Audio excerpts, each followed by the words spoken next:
Buy my book, links in the description. If you get the paperback, you get the Kindle for free. Also, you can get it afterwards or during, I think. I make way less money that way, but like, do it because you will save money if you do it. Living in a city is pretty great.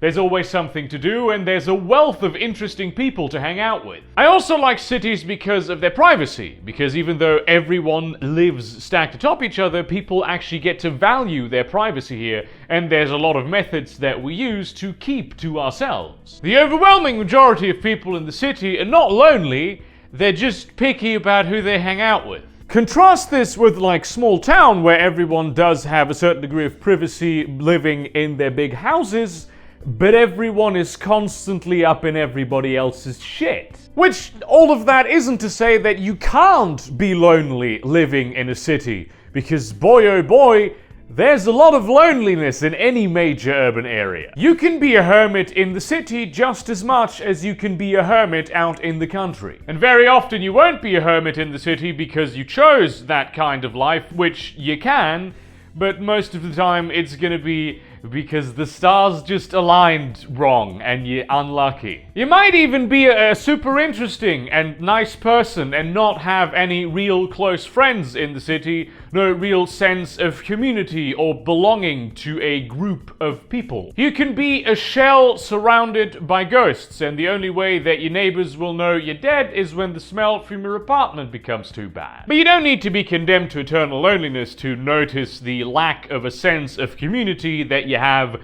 in most areas of most cities. And everyone wants that to some degree. It's just human nature to be a social animal, but people who really want this in their lives, who need this in their lives, well, they're not going to move to the city because of that exact reason. And it's not like this never happens. There's plenty of neighborhoods in plenty of cities where people do share a sense of community and they know each other past just, I have seen this person before because they live in my building. There's regular street festivals there, people go to the games night at the pub, and there's like a community neighborhood football team. Usually these kinds of communities will be immigrant communities. They're sort of culturally homogeneous, but mostly they have a reason for sticking together because they're this group of people that are in this foreign land and they feel like this foreign land pushes them away to a certain degree. But the key element is that they have people who care about their community and have the means and skill to organize stuff for that community. The question is, how do we make it so every neighborhood has the ability to develop this kind of community spirit? I mean, Jesus,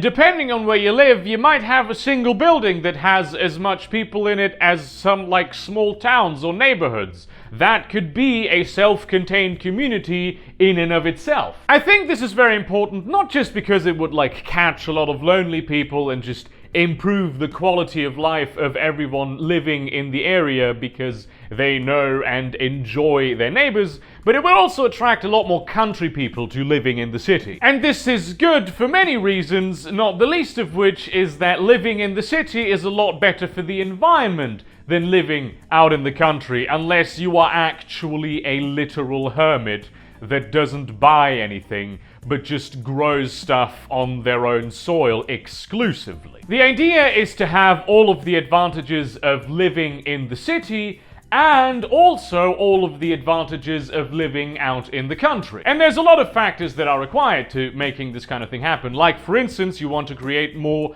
green community spaces so people feel more like they are in nature while they are also in the city. The city can be a very green and very lively biome where a lot of species can thrive. But the keystone to community spirit is communication. So what we need to do is enable the people who live in a certain area to better communicate with each other. And this can best be achieved with one of the most useful inventions of the 21st century, social media. Imagine if your neighborhood had a Discord server and everyone was on it. You want to go out? Ask around. Probably someone else wants to go to the local bar also. You need a tool that you're only going to use like once for this one project that you need to do right now, or you need like a special cooking ingredient that you can't get anywhere else. Chances are someone in the neighborhood will be willing to provide you with either. Is there like a natural disaster like a hurricane inbound, or maybe just like an ice cream truck? You can easily disseminate information through this platform and enable people to communicate with each other. I mean, don't get me wrong, you will get your fair share of nutters and uncomfortable people, but you get those in any community. And because of the high population density, you can engage as much or as little as you like. You can choose to become part of the local community, you can become just an ancillary member of that local community that shows up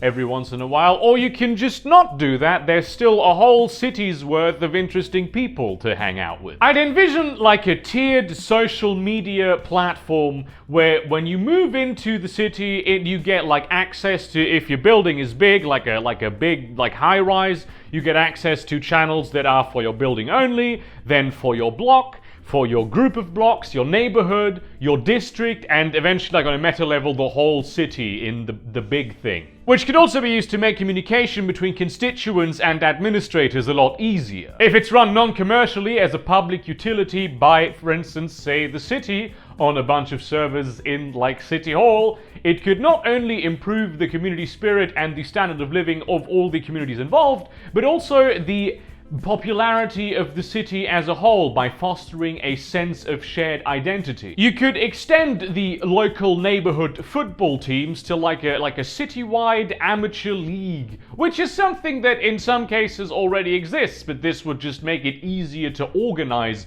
and partake in this social event. This could increase the effect that can already be observed to some extent, where people will gravitate to moving to areas of the city where people share their interests, or it could not make that happen if the system is properly integrated. Because after all, when you have people all around the world connecting to a certain community, an interest group, like say, I don't know, my Discord server for instance, we have a feeling of shared space, like we're all in the same place, even though we are all around the world. If you combine that with proper public transportation, well, you don't really need to group people by interests in a city anymore. This could in some cases even lead to the emergence of themed communities, which is something that happens organically or not so organically every once in a while. Think for instance your local Chinatown. There's a certain aesthetic to that place that it has contained within itself, but not necessarily outside of that Chinatown. It is distinctive to the rest of the city. Or Santa Fe, New Mexico, which is like a whole city. Much of it is just this Pueblo revivalist architecture. And they did this because they used to look just like a bunch of houses, like a blob in the desert of buildings. And there just was no reason to go to Santa Fe, and now there is. Imagine how much you could decompress the strain density of cities, which is important as cities become larger and different cities melt into each other as part of like big metroplexes. But also you could circulate tourism more easily and have more areas of the city that are worth visiting, even by tourists within the city who haven't seen this other part of the city that is somehow distinctive from the rest and has its own cultural aesthetic to offer. A lot of money would get into circulation that way. And eventually you could have even wackier aesthetics that people go with, like you'd have like a steampunk neighborhood, or people who go with big neon cyberpunk type stuff. At the end of the day, it's just decorating the facade of your house. Inside, your apartment can still look however you want, so if you're not really into the aesthetic of your neighborhood, you don't have to make your place look like it, because you don't really see the facade of your own house when you look out the window. I think there's gonna have to be like a city with a competent administration and a good bit of cash to spare to do this as a pilot project, in order to see if even this could work and how it could be implemented successfully. So probably it's not going to happen in America. I'm being way too hard on Americans. Because as great as cities are, they can in many ways be quite hostile to the human psyche and to what we need as individuals of this beautiful species. So it's just one of the many things that we can and should do to make them more livable. After all, isn't the place where you spend most of your time and where you feel at home worth putting the most effort into? Let's turn some big cities into huge towns, shall we? Thank you very much for watching this rambly rant. As some of you may know this, I am on a vacation type situation, so these next, I think, 3 weeks, there's gonna be, until the 5th of August, there's gonna be 3 videos. This is the first of them, and then when I come back from visiting my grandparents in Spain, we will, resume the original schedule. Who is Betty? You may have noticed that Audiobooks channel is also on a teeny tiny bit of a hiatus, but I will catch up on all the stories. It's just been all very busy. I think in October you're going to have a big stories extravaganza where there's going to be multiple stories coming out a week. Like, comment, subscribe, share this to your relevant communities, but do not spam them. Consider buying some of this beautiful merchandise that I have right here, or supporting me on Patreon or Subscribestar. There is so much that you can do, or just not. And in that spirit, I appreciate all of you. Maybe if you do live in a city, or you don't even need to live in a city, if you feel like there's a lacking sense of community, maybe consider how you could change that. And see you around, cunts.